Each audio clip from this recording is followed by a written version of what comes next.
Hey guys, Ben Coop here. Today I want to go through one of my favorite exercises, which is called the hip hinge. Now the hip hinge is a foundational movement pattern. It not only strengthens the body, but it helps also protect the alignment in your body so that you're less predisposed to pulling things out of place and needing them to get corrected all the time. So let's go through that together. Okay, so let me demonstrate what the hip hinge actually looks like.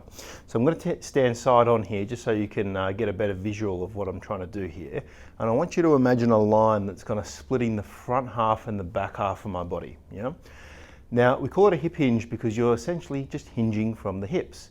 The way to think about doing this is pushing your butt back whilst keeping your spine in a neutral position. So let me demonstrate. So, oh, by the way, I'm also keeping weight even on my feet. A little bit of pressure on my big toe, a little bit of weight on my heels.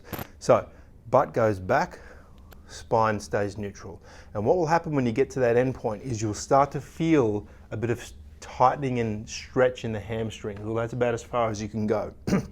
You'll notice in this position that I'm not flexing my spine, nor am I keeping my head up and extending my spine. I'm just keeping it in neutral and my head is following where my spine goes. So just looking at that a few more times, like that. Okay. Now, when you go forward, I want you to think about bringing yourself back up by using these glute muscles and squeezing them back together.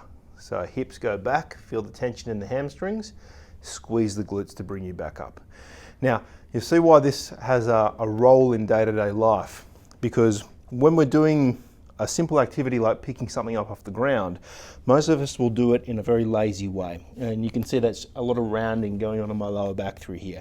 When I come back up, all of a sudden I pull something out of alignment and I create myself a whole bunch of grief. Whereas if I understand a hip hinge, move back in this direction and pick something up off the ground, it's a much stronger position in my body. I'm loading the big, strong muscles in my legs and butt that are really designed to help protect me, as opposed to putting all the stress and stretch into my lower back, which is a much more vulnerable area. So how do we want to use the hip hinge? The idea is for it to become a habitual pattern, so that when you go to pick up something off the ground, you automatically move into a hip hinge because those muscles are firing and switched on in the right way. The way that you're going to make that happen is you've got to do it pretty regularly. So I like to use the hip hinge as a bit of a warm-up prior to exercise, 20-30 reps of that just to get the hamstrings and glutes fired up. But I also recommend trying to fit it into your workday a little bit. We have a lot of clients who spend all their time sitting because they work in a very sedentary environment, and I recommend getting up pretty often. So why not every 20-30 minutes get up and just do 20 hip hinges as a way of breaking up the pattern of sitting, but also integrating this movement into your life. Do it often and you're going to see big changes. Thanks for watching.